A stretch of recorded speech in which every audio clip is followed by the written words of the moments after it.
आई शपथ कसला व्ह्यू आहे. तर मित्रांनो, आज निघालो आपण पुन्हा एकदा सोनेश्वरला, सोनगावला.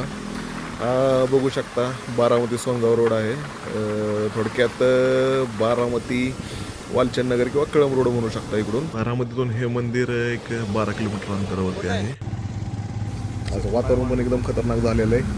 इकडून आल्यानंतर गावाची कमाल लागते सोनेश्वरची उजव्या हातावरती. डोरलेवाडीकडून आल्यानंतर आपल्या कमानीतून आत गेल्यानंतरच पुढे इथेच लगेच समोर बघताल तर डाव्या साईडला एक बोर्ड दिसेल तुम्हाला. इथून तुम्ही बोटीने जाऊ शकता. पण आपण आज बाय रोड चाललेलो आहे. वातावरण खरंच खतरनाक आहे. आज बघण्याजोगं झाले. फील तुफान आहे. पावसाची दाट शक्यता आहे. एकदम खतरनाक व्ह्यू. आणि हा आत्ता नवीन ब्रिज झाला. 1 महिना झाला आत्ता चालू झाला आहे. काम बरंच झालं. वर्ष चाललेलं 1-2-3 वर्ष झालं चाललं असेल काम.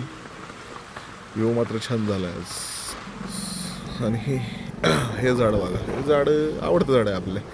खतरनाक फ्रेमिंग दिसते झाडाची.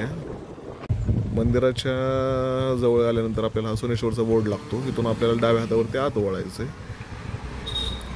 बोर्ड आहे. बोर्डापासून किती मंदिर 1-2 किलोमीटर लांब आहे. आतमध्ये सिंगल रोड आहे बऱ्यापैकी 4 व्हीलरसाठी. 4 व्हीलरने यायचं म्हटलं तर डबल 4 व्हीलर आल्यानंतर थोडासा प्रॉब्लेम होतो. साईड पट्टी नसल्या कारणास्तव. पण आहे जमून जाते. मंदिरात येतात आपल्याला स्वागताला डॉगेश भाई आलेत. डॉगेश भाईपासून जरा थोडंसं सावधच, नाहीतर 14 इंजेक्शनचा मानकरी व्हावा लागेल आपल्याला. Bye bye.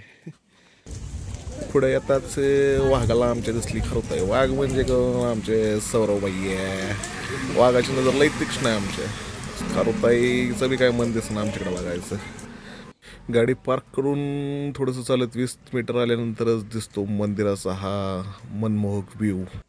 वातावरण पण आपल्याला साथ देते बहुतेक. खतरनाक म्हणजे खतरनाक.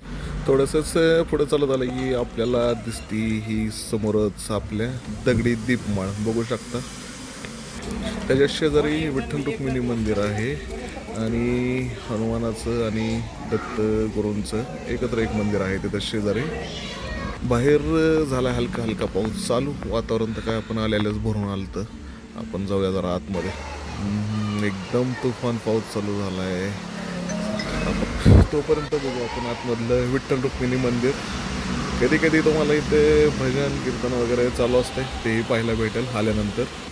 पाऊस थांबलेला आहे बघू शकता. वातावरण तरी पण आहे अजून ढगाळ. पाऊस थांबला आहे तोपर्यंत बघूया मंदिर.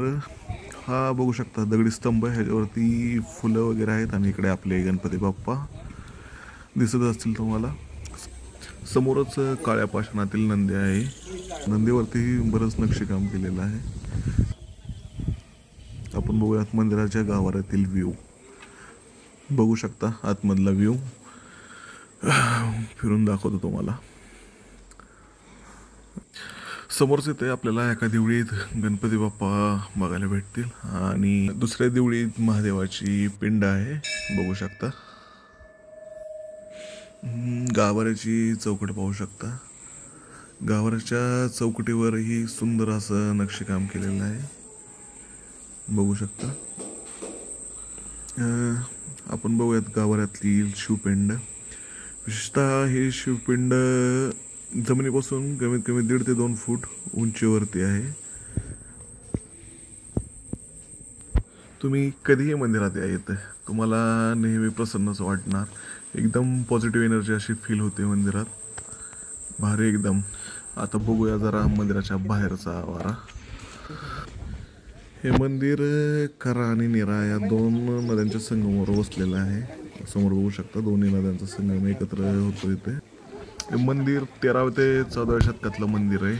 पांडवकालीन मंदिर आहे. नदीच्या पात्रात खाली उतरताना आपल्याला उजव्या साईडला दगडी पायऱ्या लागतात. यातल्या काही पायऱ्या पांडवकालीन आहेत तर काही आता नंतरच्या काळात बांधलेल्या आहेत.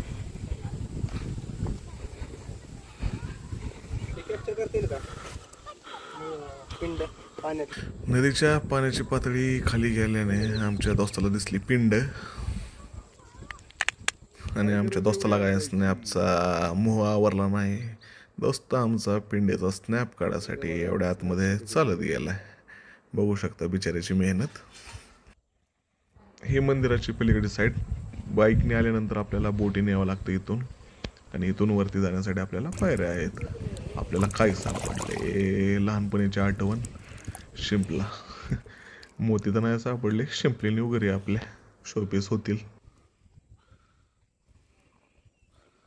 तर मित्रांनो, आपल्या भाषेला घ्या समळून. आता आपण काय स्क्रिप्टेड ब्लॉग बनवत नाही, जे चाललंय लाईव्ह ते डायरेक्ट दाखवतोय आणि बोलतोय. सो समळून घ्या जरा. आणि आता बघू आपल्या आवडीचा नेहमीप्रमाणेचा ड्रोन. ईश्वर यहाँ आए थे क्या? केवल आए नहीं, यही है, अभी भी यही है.